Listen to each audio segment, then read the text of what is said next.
Welcome back to It's a Miracle. Now a story about a mother's worst fear. Her 3-year-old child is missing and it's the middle of winter. But this is a story that will also warm your heart because the child has some very special angels looking out for him.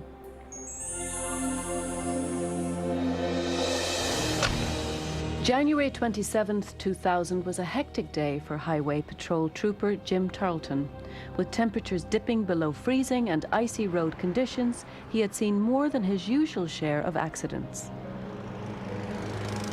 That morning was particularly busy. I came out to work at 6 a.m. And by 2 p.m. I hadn't stopped. It had just been one wreck after another. When I came home for lunch that day, I'd planned on taking the rest of the day off because I really had nothing that I knew of to go back to the office for. But Tim couldn't ignore a nagging feeling. And for some reason, I just felt like I needed to run back up to the office just to check and see if anything else had come in, anything else was waiting on me. So I left home for that reason, just to go and check.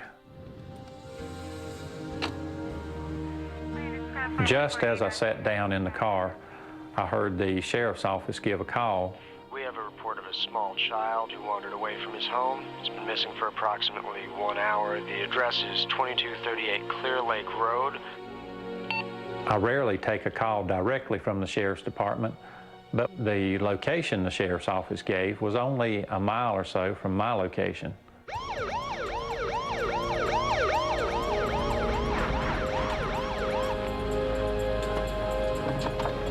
Officer Tarleton was the first to arrive at the scene and was met by Mary Dyer, the young boy's distraught mother.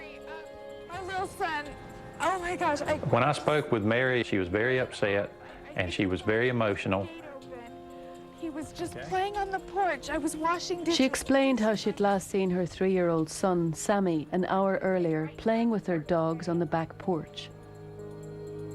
I had a baby gate up on the steps for the porch so he couldn't wander off. I was doing the dishes, and I saw him cross over the window.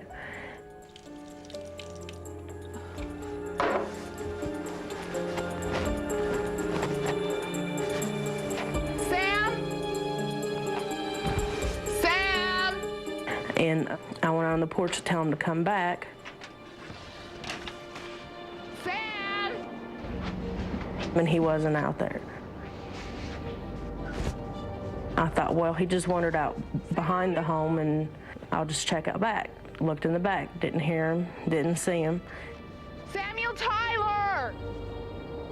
I was horrified. It was the scariest thing I've ever been through. Oh, Shauna, Matt, have you seen... As she became more anxious, Mary enlisted the help of some neighbors. Sam! I took off into the woods because I just had this feeling to go up towards the left, and I called up there and walked around for about 30 minutes. Samuel! But after finding no sign of her son, Mary turned to the Alexander County Sheriff's Department for help. Because of the freezing weather, time was of the essence for the rescue team, led by Deputy Sheriff Hayden Bentley. It was very cold that day. The wind was blowing, snow on the ground, and that was the major concern at that time for the child. Depending on how they're dressed, a 3-year-old would not last long without, I believe, receiving major injuries from the cold. The sheriff's team immediately brought in a trained bloodhound. Anytime that we have an area that we're going to use a bloodhound in, what we try to do is cordon off the area and make sure that nobody goes in until the dog handler gets there. The bloodhound is taken to where the person that you're looking for was last seen. And then the bloodhound will distinguish between the scents, as long as you don't contaminate the area too much with different scents. With the search well underway, Officer Tarleton decided to return to headquarters. Our office is located on Highway 90. And 99 times out of 100, so I take Highway 90. This time, I elected to take Highway 64. The two highways run parallel. It, could just as easily have taken one as the other. I had driven what I thought was about a mile, and off on the shoulder, I spotted a van that had pulled over, and I pulled in behind it to see what the problem was. Hello. Have a problem? She had thought she had run out of gas. Actually, her van was equipped with dual tanks, and it was just a matter of flipping a switch. That whole process might have taken less than a minute. When Mary Dyer discovered that her 3-year-old son Sammy was missing, she began frantically searching for the young boy. Samuel! But after an hour of combing the fields and woods near her home, she decided it was time to call in the local authorities. Highway Patrol Trooper Tim Tarleton was the first to respond, but after turning the situation over to other officers, he headed back to his office, taking a road he seldom used. On the way, Officer Tarleton stopped to help a woman in distress. Hello. Have a problem? And then, as he was walking back to his patrol car, something caught his eye. Just as I turned around, these dogs ran out of the woods, stayed on the shoulder of the road for just a few seconds. Then they turned and ran back into the woods. And I remember that the boy was on the back porch playing with his dogs. I just took off running behind the dogs, trying to catch up with them. I remember thinking, as I ran through the woods, it was just a 1 in a million chance that this is going to work out. I followed the dogs for maybe 200 yards into the woods. And sure enough, I started hearing a voice, a small child screaming.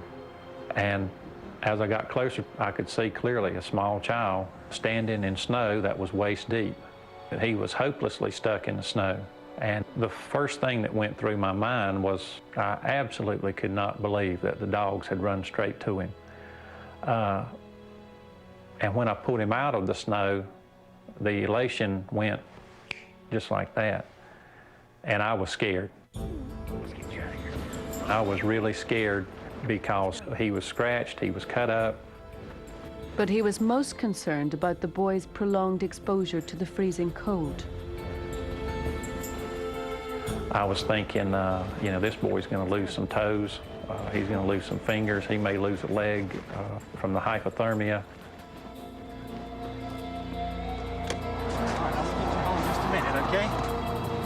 Once I had brushed the snow off of his clothes and got down and saw that what I thought was a pair of shoes that were snow-covered were a pair of socks that were snow-covered, that just elevated my concern. We're going to see if we can get you warmed up and get you some dry clothes. Officer Tarleton raced back to the Dyer home with little Sammy. Sammy was out of the woods, but he was not yet out of danger.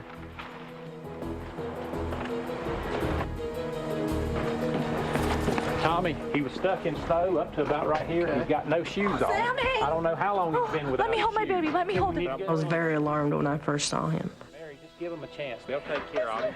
He was all sick and shaking, and his toes and fingers were already blue, so I knew that he was hurt. He could have died. I don't want to say it, I don't want to say it, but yeah, he could have died. I remember at that point I had mixed emotions. I remember, feeling good that Sammy was back home, but I was still convinced that Sammy was going to have, permanent injuries from this. Worst case scenario, maybe an amputation. Sammy was rushed to the hospital where, to everyone's surprise, he showed no signs of frostbite.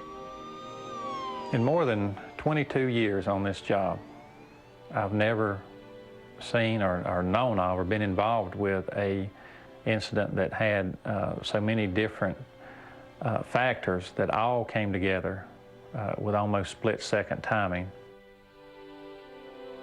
from the feeling that I had leaving my home that I just needed to go back to the office, to the getting into my patrol car and hearing a call the second I got in. Another minute later checking in and I wouldn't have heard the call. That little slim 60-second window where I happened to pull in behind the van. And most of all, to the exact that I turned and started back to my patrol car, the dogs ran out of the woods, got my attention, and ran back into the woods. I strongly believe that there was something watching over Sammy. Many people refer to it as a guardian angel. I don't think that it's explainable any other way. Little Sammy is also thankful for the miracles that saved him that cold day. When I got in the state trooper's car, I was shaking like this, very, very much. My butt was cold, my hand was cold, my foot was cold, everything was cold, even in my head. I believe there was something out there that helped him that day. It wasn't coincidence. God is out there, no matter what anyone says.